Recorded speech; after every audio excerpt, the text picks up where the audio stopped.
వరకట్న వేధింపులు 3 నెలల గర్భవతి మృతికి కారణమయ్యాయి. ఈ ఘటన భద్రాద్రి కొత్తగూడెం జిల్లా టేకులపల్లి మండలంలో చోటు చేసుకుంది. ప్రస్తుతం కుటుంబ సభ్యులు కూడా కన్నీరు మున్నీరుగా విలపిస్తున్నారు. భద్రాద్రి కొత్తగూడెం జిల్లా టేకులపల్లి మండలం వెంకట్య తండాకు చెందినటువంటి బోడ శ్రీనుకు, అదేవిధంగా రేగుల తండాకు చెందినటువంటి ఇస్లావత్ దీపికకు 6 నెలల క్రితం ప్రేమ వివాహం జరిగింది.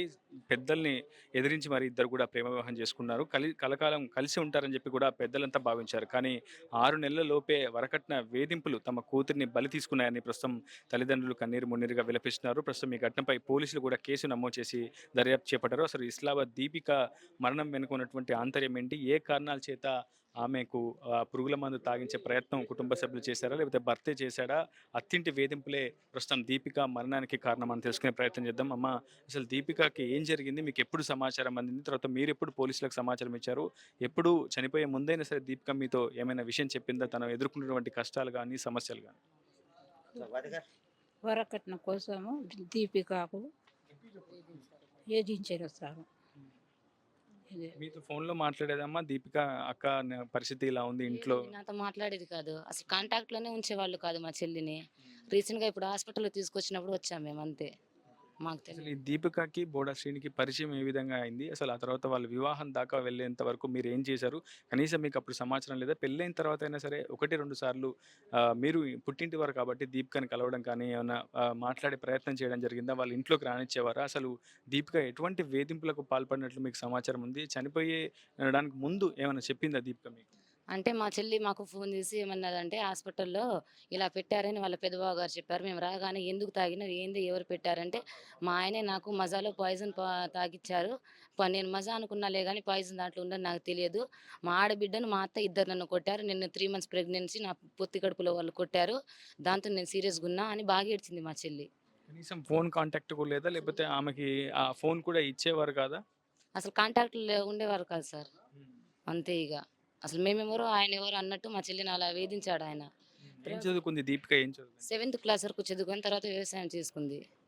అంతే. వీళ్ళిద్దరికి ఎట్లా పరిచయం అయింది? బోడ శ్రీనికును దీపికకి ఏ విధమైనటువంటి పరిచయం ఎప్పుడు ఏర్పడింది? అంటే చెల్లెలు ఇగ కూలి పనికెళ్ళేటప్పుడు పరిచయమైంది సార్ వాళ్ళకి. ఇగ ఇంట్లో తెలిసినప్పుడు బెదిరించిన ఆ అబ్బాయి మమ్మల్ని లెక్క చేయకుండా ఇలా అమ్మ, నాన్న ఇంట్లో లేని టైంలో చూసి పిల్లని తీసుకొని ఎళ్ళిపోయిండు. శ్రీను ఏం చేస్తుంటాడమ్మా? ఆయన గూడా ఇగ వ్యవసాయ పనులు చేసుకునేటోడు సార్ ఇగ. క్యాటరింగు ఆ చిన్న చిన్న పనులు. ఎన్నేళ్ల వయసులో పెళ్ళయింది? ఎందుకంటే ఆమె వయసు కూడా కేవలం 19 సంవత్సరాలని తెలుస్తుంది. దీపికకి ఎంత కాలం అయింది పెళ్ళై దీపిక? అంటే పెళ్ళై 6 మంత్స్ అయితుంది సార్ అంతే. ఆ! మీరేం చెప్తారండి? ఈరోజు మీ అమ్మాయి మరణించింది. మీ అమ్మాయి లేదు అసలు. అయితే వరకట్న వేధింపులే కారణం అనుకుంటున్నారా? ఇంకేదైనా కారణం? అంతే సార్. పుట్టుకనే ద కట్నం ద ద కట్నం కోసమే పురుగులు మందిసి అయితే నేను కట్నం ఇస్తేనే వాళ్ళ చెల్లెకి పెళ్లి చేస్తానని పెళ్లి చేస్తానని అట్ట చెప్పిండు. మీరేమవుతారండి? దీపిక మీరేమవుతారు? అక్కకి బావ అయితండి. ఏం జరిగిందండి? మీకేమైనా విషయం తెలుసా? వీళ్ళేందంటే వీళ్ళది లవ్ మ్యారేజ్ అండి. వీళ్ళు అంతకుముందు మాకు దొరికినప్పుడు మాకు తెలిసినప్పుడు ఏందంటే వీళ్ళకి మాట్లాడి చెప్పి సర్ద చెప్పి పంపించినాం. అప్పుడు కొంచెం గ్యాప్ అయ్యి మంచిగా ఇడిపోయి అనుకొని మంచిగా ఉన్నారు అనుకున్నాం మేము. అయితే ఈ మధ్యలో ఈ అమ్మాయి ఏం చేసిందంటే ఈ అబ్బాయి ఏం చేసిండంటే ఊరికే టార్చర్ పెట్టడం ట్రై చేయడం, నాతో మాట్లాడతావా లేదా, నన్ను పెళ్లి చేసుకుంటావా లేదా అని చెప్పేసి ఏదింపులు చేయడం బాగా స్టార్ట్ చేసిండంట. ఈ అమ్మాయి ఎవరికి చెప్పుకోలేక అట్లా కొన్ని రోజులు అలా కొంచెం బాగానే ఇది చేసింది. సో దాని తర్వాత ఏంటంటే ఈ అబ్బాయికి మేము వాళ్ళ అన్నను వాళ్ళ మామయ్యలు ఎవరంటే వాళ్ళని పిలిపించి మాట్లాడినాం మేము. పిలిపించి మాట్లాడితే ఇది కరెక్ట్ కాదు, ఇది కరెక్ట్వే కాదు, అమ్మాయి పెద్ద ఏజ్ కూడా కాదు, అబ్బాయి పెద్ద ఏజ్ కూడా కాదు, ఒక చదువు లేదు ఏం లేదు అబ్బాయికి, మళ్ళీ ఇలాంటి చేస్తే మాత్రం మేము కేసు పెట్టాల్సి వస్తుంది, తర్వాత జరగాల్సిందే అన్నీ జరుగుతుంది అని చెప్పేసి వాళ్ళకి ఇచ్చి మాట్లాడి స్టేట్మెంట్ ఇచ్చి పంపించినాం మేము. పంపించిన తర్వాత ఓకే అంత మంచిగా ఉన్నారని చెప్పేసి మేము భావించి ఉన్నాం. దాని తర్వాత ఏం చేసిందంటే ఈ అబ్బాయి వచ్చేసి మధ్యలో కొన్ని రోజులు గ్యాప్ మంచిగానే ఉన్నారు. తర్వాత ఏం ఇక మళ్ళీ మాట్లాడడం ఎప్పుడు స్టార్ట్ చేసారు, అబ్బాయి మళ్ళీ బలవంతం చేయడం ఎప్పుడు స్టార్ట్ చేసి తెలియదు. దాని తర్వాత నుంచి మళ్ళీ ఈ అమ్మాయి కొన్ని రోజులు తీసుకొని వెళ్ళిపోయింది బయటికి. తీసుకొని వెళ్ళిపోయిన తర్వాత మళ్ళీ మేము దేనికి ఈ వీళ్ళ కాపురంలో కలహాలు ఎందుకు మొదలయ్యాయి? కారణం ఎవరు? ఇప్పుడు ఈ అబ్బాయి ఏంటంటే ఖాళీ బికారుగా తిరుగుతాడండి. ఒక జాబ్ లాంటి లేదు, ఒక పని అంటూ లేదండి. ఇప్పుడు ఏది దొరికితే ఆ రోజు ఆ పూట గడవడం కోసం అనేది తిరుగుతాడు ఆ అబ్బాయి. ఏంటంటే వీళ్ళది పక్క ఏరే ఊరు, పక్క ఊరు. ఈయన ఎప్పుడు చూసినా అమ్మాయిలు ఎక్కడ ఉంటే అక్కడ తిరుగుతూ ఉంటాడు అనమాట. ఇప్పుడు తిరుగుతా ఉన్న ఏ అబ్బాయి అయినా ఇట్లా ఊకే తిరుగుతుండే చూస్తుండే ఈ అమ్మాయికి ఏదో కొంచెం ఇష్టం అనిపించింది అమ్మాయికి. ఎట్లా మాట్లాడి ఇట్లా లొంగ తీసుకుంది ఈ అబ్బాయి అనేది. అట్లా మాట్లాడుకుంటూ చేసుకుంటే ఇట్లా లవ్ చేసుకుంటే నేను పెళ్లి చేసుకుంటా అని నమ్మించి మాయమాటలు చెప్పి నమ్మించి దాని తర్వాత ఇంట్లో నుంచి వచ్చి తీసుకొని వెళ్ళిపోయి వాళ్ళని గాలించి మాట్లాడి పట్టించి తీసుకొని వచ్చిన తర్వాత కూడా వాళ్ళకి కౌన్సిలింగ్ ఇచ్చినాం మేము. ఇది కరెక్ట్ కాదు, మీ పెద్ద ఏజ్ కాదు మీది, మీరు అట్లా చేయడం కరెక్ట్ కాదని చెప్పి మాట్లాడి తీసుకున్నా కూడా ఒక గ్యాప్ ఇచ్చి మళ్ళీ ఆపినాం, ఇడిపించినాం. మళ్ళీ అంతే కంటిన్యూ అయింది, అంతే జరిగింది. అట్లా తీసుకున్న తర్వాత ఎట్ ఏ టైం తీసుకొని పోయి చాలా లాంగ్ వెళ్ళిపోయి మ్యారేజ్ చేసుకొని వచ్చిండు. ఇక మ్యారేజ్ చేసుకొని వచ్చిన తర్వాత మేము పోయి కేసు పెట్టిన తర్వాత టెకులపల్లి పిఎస్లో అక్కడ కేసు పెట్టిన తర్వాత ఇద్దరిని పిలిచి మాట్లాడిన తర్వాత వాళ్ళు ఏం చెప్పారంటే, ఇక మీరు మాట్లాడుకుంటారా లేదంటే బయట ఫైనల్ చేస్తారంటే, మేము అమ్మాయిని అడిగినాం, ఎంతసేపటి అడిగినా కూడా ఇలా నాకు కావాలని వెళ్ళిపోతా అంటే, ఈ అమ్మాయికి ఏంటంటే ఒక మందాన్ని అది కొన్ని ఉంటాయి, అలాంటి దాన్ని పెట్టి బాగా నమ్మించి పెట్టిండు ఈ అమ్మాయిని. అది ఏం చెప్పినా కూడా అబ్బాయికి వెళ్ళి మాట్లాడేటట్టుగా అటు మాట్లాడి బాగా డైవర్ట్ చేసిండు అనమాట. వాళ్ళ మైండ్ మొత్తం డైవర్ట్ చేసేసిండు. ఆ అబ్బాయి లేకపోతే నేను చచ్చిపోతాను కాన్సెప్ట్ అంత దూరం వెళ్ళిపోయింది అమ్మాయి. సో అప్పుడు ఎంత చెప్పినా కూడా వినలేదు అమ్మాయి. మేము వద్దు, మేము మంచి సంబంధించి పెళ్లి చేపిస్తాం అట్లా ఎంత చెప్పినా కూడా వినకుండా, ఇక నేను పోతే ఈ అబ్బాయితో పోతా లేదంటే బతకను సావను అని చెప్పి అంత మైండ్గా వెళ్ళిపోయింది, డీప్ వెళ్ళిపోయింది. ఆ స్థాయిలో ఇద్దరి మధ్య ఒక ప్రేమ బాండింగ్ అనేది జనరేట్ అయిన తర్వాత ఎందుకు వరకట్నం కోసం బోర్డర్ శ్రీను దీపికని పదే పదే వేధించాడు? మీకేమైనా సమాచారం ఇచ్చాడా? కట్నం ఇస్తేనే కాపురం చేస్తాను అలాంటి డిమాండ్స్ ఏమైనా మీ కుటుంబ సభ్యుల ముందు పెట్టే ప్రయత్నం చేస్తాడా మీ ఆవిడ కుటుంబ సభ్యులు? మాకు అందిన సమాచారం ఏంటంటే, ఇప్పుడు మ్యారేజ్ అయ్యి 6 months అవుతుంది వాళ్ళకి. ఈ 6 monthsలో ఎంఏ 3rd month ప్రెగ్నెన్సీ. అయితే మాకు అందిన సమాచారం ప్రకారం అయితే ఈ వాళ్ళ అబ్బాయికి సిస్టర్ ఉన్న చెల్లి మ్యారేజ్ అవ్వడానికి, ఈ మ్యారేజ్ సెటిల్మెంట్ అయిన తర్వాత కట్నం ఇందని మాట్లాడుకో సమ్ అమౌంట్. సో ఈ అమ్మాయి కట్నం తీసుకురాలేదు. గత 15 రోజుల కిందటి నుంచి ఈ టార్చర్ అనేది స్టార్ట్ చేయడం జరిగిందనమాట మాకు తెలిసిన సమాచారం ప్రకారం. అయితే ఈ కట్నం తీసుకురాలేదు, నువ్వేం తీసుకురాలేదు అని చెప్పి ఇంట్లో ఆడపడుచు వాళ్ళ అమ్మ ఇంకో పెద్ద ఆడపడుచు ముగ్గురు కలిసి అమ్మాయిని చిత్రహింసలు పెట్టడం స్టార్ట్ చేసిర్రు. ఫుల్ ఇప్పుడు వాళ్ళ ఒంటి మీద కూడా ఫుల్ గాయాలు అయి ఉన్నాయి. ఓకేనా, ఫుల్ రోజు కొట్టి చిత్రహింసలు పెడితే అమ్మాయి ఒకరోజు తల్లిదండ్రులు ఇంటికి వచ్చింది. వాళ్ళకు ఫోన్ చేసి మాట్లాడదామని వాళ్ళ దగ్గర మొబైల్ లేదు. ఆమె తల్లిదండ్రులు చెప్పుకుందాం అనుకున్నా కూడా వాళ్ళ దగ్గర మొబైల్ అనేది లేదు, ప్రొవైడ్ లేదు అమ్మాయికి. ఏదైనా మాట్లాడితే అబ్బాయి చెప్తే మా వాళ్ళతో మాట్లాడదాం అంటే, నువ్వు మాట్లాడడం కరెక్ట్ కాదు, నేను మాట్లాడినాను, నువ్వు ఏదైనా ఉంటే నేనే ఉండాలని ఈ అబ్బాయి అనే కాన్సెప్ట్లో చేసుకొని ఉన్నాడు. సో ఒకరోజు ఏరే వాళ్ళు పక్కన వాళ్ళు ఫోన్ చేసి మాట్లాడితే ఇంటికి రా అని చెప్పేసి ఇలా అనగానే ఒకరోజు ఇంటికి వచ్చింది. వాళ్ళ బాధ అంతా చెప్పుకుంది అమ్మాయి. నన్ను ఇట్లా వేధిస్తున్నారు, కట్నం కావాలని చెప్పేసి అంటున్నారు, నన్ను రోజు కొడుతున్నారు, టార్చర్ పెడుతున్నారు విషయం అనేది మాకు చెప్పదలిచింది.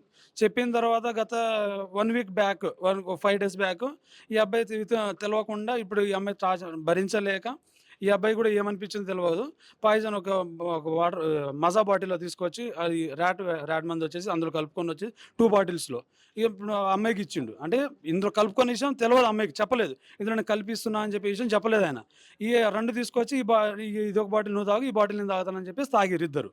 తాగిన తర్వాత ఏంటో స్క్రూ కలిపి ఇంట్లోనే ఉన్నారు. బయట వాళ్ళ అమ్మ బయట ఉన్నారు, ఆ చెల్లి వీళ్ళందరూ బయటనే ఉన్నారు. మళ్ళీ ఎక్కడో కూడా లాంగ్ లేదు, వీళ్ళు లేనప్పుడు కూడా చేయలేదు. వీళ్ళు బయట ఉన్నారు, లోపల ఉండి తాగిర్రు.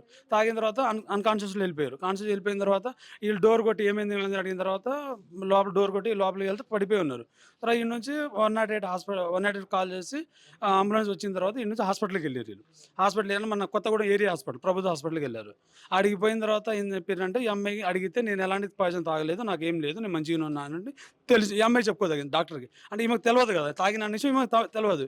ఈ అబ్బాయికి తెలుసు, ఈ అబ్బాయికి నేను తాగినా అని చెప్పి సపరేట్గా నేను తాగినా నాకు వామిటింగ్ చెప్పిండి అనే విషయం చెప్పిండి అబ్బాయి చెప్పిండు వాళ్ళకి, మాకు తెలిసిన సమాచారం ప్రకారం. మొత్తంగా తమ కుమార్తెకు తెలియకుండానే అటు పురుగుల మందు తాగించి ఆమె హత్యకు కారణమైనటువంటి బోర్డర్ శ్రీను, అతని కుటుంబ సభ్యులు వరకట్న వేధింపులకు పాల్పడినటువంటి బోర్డర్ శ్రీను కుటుంబ సభ్యులను కఠినంగా శిక్షించాలంటూ ప్రస్తుతం దీపిక కుటుంబ సభ్యులు అటు పోలీసులను కూడా వేడుకున్నారు. నా పేరు ఎన్ చంద్రభాను, నేను SDPO ఇల్లందు.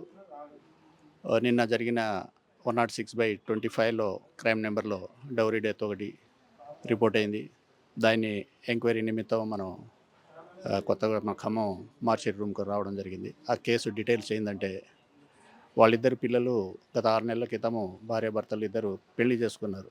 అంటే వాళ్ళ పెద్ద మనసులో వాళ్ళు ఒప్పించుకొని వాళ్ళిద్దరు ప్రేమించి పెళ్లి చేసుకున్నారు. దాని తర్వాత ఇంట్లో అమ్మాయి కట్నం తేయలేదని చెప్పేసి వాళ్ళ తల్లిదండ్రులు వీళ్ళు వేధిస్తున్నారని చెప్పేసి ఆ పిల్లగాడు, అంటే ఇప్పుడు చనిపోయిన డిసీజ్ వాళ్ళ భర్త సీను అనే అతను ఏదో ఆల్కహాల్ మామూలుగా పాయిజన్ అంటే ఎలకల మందు మరియు గడ్డి మందు 2 కలిపేసి కూల్ డ్రింక్స్లో కలిపి, నేను మందు తాగినా ఈ కూల్ డ్రింక్ తాగినా నువ్వు కూడా తాగు అని చెప్పేసి ఆ పిల్లగాడు అమ్మాయికి ఇవ్వడం వల్ల అమ్మాయి నిన్న చనిపోయింది, నిన్న మధ్యాహ్నం. ఆ అబ్బాయి కూడా కండిషన్ సీరియస్గా ఉంది. దాన్ని పోస్ట్ మార్టం చేయడానికి మేము వచ్చాం. పోలీసులు కూడా ఈ ఘటనపై కేసు నమోదు చేశారు, దర్యాప్తు చేపడుతున్నారు. మొత్తం 7గురిపై కేసు నమోదు చేశారు టేకులపల్లి పోలీసులు. ప్రస్తుతం ఇల్లందు డీఎస్పీ చంద్రబాబు నేతృత్వంలో కేసు దర్యాప్తునైతే ముందుకు తీసుకువెళ్తున్నారు. ఖచ్చితంగా నిందితులపై కఠిన చర్యలు తీసుకునే విధంగా ప్రయత్నం చేస్తామని పోలీసులు కూడా బాధితులకైతే హామీ అయితే ఇచ్చారు. ఏదేమైనప్పటికీ ప్రస్తుతం టేకులపల్లి మండలంలో విషాద ఛాయలు అలుముకున్నాయి. 3 నెలల గర్భవతి అయినటువంటి దీపిక ఇక తిరుగురాదనే ఆ చేదు నిజాన్ని ఆ కుటుంబ సభ్యులు దిగమింగుకోలేకపోతున్నారు. ప్రస్తుతం బోర్డర్ శ్రీను ఆరోగ్య పరిస్థితి కూడా విషమంగానే ఉన్నట్లు మనకు సమాచారం అందుతుంది. ఇది వీడియో స్నానర్తో రిపోర్టర్ ఉదయ్ RTV ఖమ్మం నుంచి. మరిన్ని వీడియోస్ కోసం ఛానల్ ని సబ్స్క్రైబ్ చేయండి. లేటెస్ట్ అప్డేట్స్ కోసం వాట్సాప్ ఛానల్ ని ఫాలో అవ్వండి. ఆ లింక్ డిస్క్రిప్షన్ లో ఉంది.